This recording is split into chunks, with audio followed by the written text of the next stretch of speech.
Nasa kritikal pa din ang kondisyon ni Eddie Garcia na mula sa Quezon City ay inilipat sa mas malaking ospital na Makati Medical Center. Paglilinaw ng mga doktor ay hindi inatake sa puso ang 90 years old na veteranong aktor at wala rin itong sakit na aneurysm. Nagkaroon si Eddie ng severe cervical fracture or bali sa leeg na sanhi ng pagkakapatid nito sa isang wire sa shooting ng teleserye.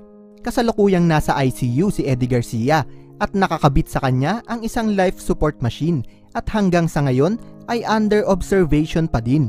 Binisita naman si Eddie Garcia sa ospital ng mga kaibigan na sina Robin Padilla, Philip Salvador at Bongo.